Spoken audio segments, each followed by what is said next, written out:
দেশের দক্ষিণ অঞ্চলের উপকূলীয় জেলা ভোলায় মহিষের দুধের কাঁচা টক দই বেশ জনপ্রিয়, যা স্থানীয়ভাবে মহিষা দই নামেও পরিচিত। ভোলার ঐতিহ্যবাহী এই খাবার বিয়ে, সামাজিক পারিবারিক ভোজ কিংবা উৎসব পার্বণেও বেশ কদর রয়েছে।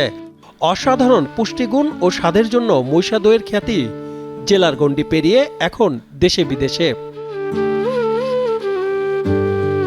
জনপ্রিয়তার প্রেক্ষিতে জিওগ্রাফিক্যাল আইডেন্টিফিকেশন বা জিআই ভৌগোলিক নির্দেশক পণ্যের সনদ পেয়েছে এই অঞ্চলের ২০০ বছরের ঐতিহ্যবাহী খাবার মহিষের দুধের কাঁচা টক দই।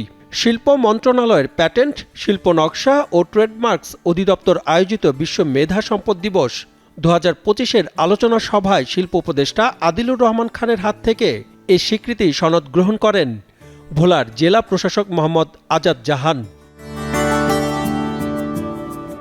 ২০২৩ সালে তৎকালীন জেলা প্রশাসক মোহাম্মদ আরিফুজ্জামানের আবেদনের পরিপ্রেক্ষিতে শিল্প মন্ত্রণালয়ের অধীনে প্যাটেন্ট, শিল্প নকশা ও ট্রেডমার্কস অধিদপ্তরের ৫৫টি জিআই পণ্যের মধ্যে ২৯ নম্বর শ্রেণীতে ব্র্যান্ডিং পণ্যের স্বীকৃতি পায় উপকূলীয় জেলার এই ঐতিহ্যবাহী খাবারটি। সামাজিক, পারিবারিক ও ঘরোয়া ভোজে মহিষা দুধের দধি না থাকলে এসব আয়োজনের পূর্ণতা পায় না। খাবার হজমে সহায়তা করায় ভোলার মহিষা দইয়ের জনপ্রিয়তা রয়েছে দেশব্যাপী। খাবারটি জিআই পণ্যের স্বীকৃতি মেলায় খুশি এর সঙ্গে জড়িত সংশ্লিষ্টরা।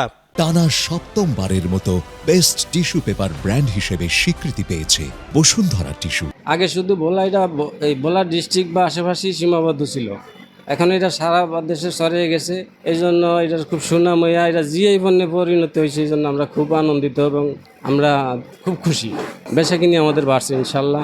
আর আমি ব্যবসা করতে আসছি 25 বছরই ব্যবসা করতে আসছি আল্লাহর রহমতে।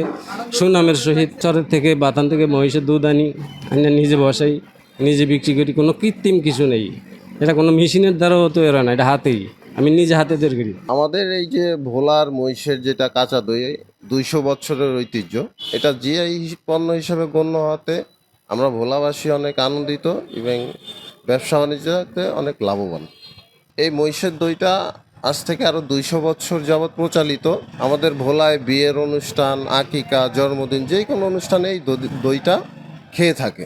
দুধে আমার মতে শুধু দুধ ভোলার নাম করে দুধি উন্নত, এই দুধে বলে হলো ঐতিহ্য জিনিস, ভালো দুধি মানুষের খেয়ে আরাম পায়। আর বিভিন্ন জায়গায় যায়, বিভিন্ন নেয়, জেলা প্রশাসক খেয়ে আরাম পাইছে। ভোলা জেলা প্রাণী সম্পদ কর্মকর্তা মোহাম্মদ রফিকুল ইসলাম খান বলেন, এই সনদ প্রাপ্তি ভোলাবাসীর জন্য আনন্দের। মহিষের দুধের উৎপাদন বাড়াতে এবং মহিষের সংখ্যা বাড়াতে খামারিদের সার্বক্ষণিক পরামর্শ দেয়া হচ্ছে। একই সঙ্গে মহিষের স্বাস্থ্য সুরক্ষা নিশ্চিতে ভ্যাকসিনেশনও করা হচ্ছে বলে জানান তিনি। এটা ভোলাবাসীর জন্য গৌরব। আর এই গৌরব রক্ষার জন্য ভোলাবাসীকে যে কাজটি করতে হবে, মহিষের উৎপাদন, মহিষের স্বাস্থ্য পরিচর্যা বাড়াতে হবে। মহিষের উৎপাদন বাড়লে মহিষের দুধ বাড়বে। আর এই জিআই পণ্য হওয়ার কারণে মহিষের দুধের কাঁচা দুধের চাহিদা আরও বেড়ে যাবে। বিভিন্ন জেলাতে, এমনকি বিদেশেও মহিষের দুধের কাঁচা দুধের চাহিদা বেড়ে যাবে। বেড়ে যাওয়ার কারণে তাদেরকে যোগান দিতে হলে এই মহিষের প্রতি নজরদারি করতে হবে। আমরা কৃষকদেরকে প্রত্যেক ক্ষেত্রে মহিষের উন্নয়নের জন্য চেষ্টা করে আসছি, ভ্যাকসিনেশনের ব্যবস্থা করে আসছি এবং খামারিদেরকে ঘাস চাষের পরামর্শ দিচ্ছি। খামারিদেরকে অসুস্থ মহিষের সেবা এবং সার্বিক চিকিৎসা করার জন্য আমরা সেবা দিচ্ছি।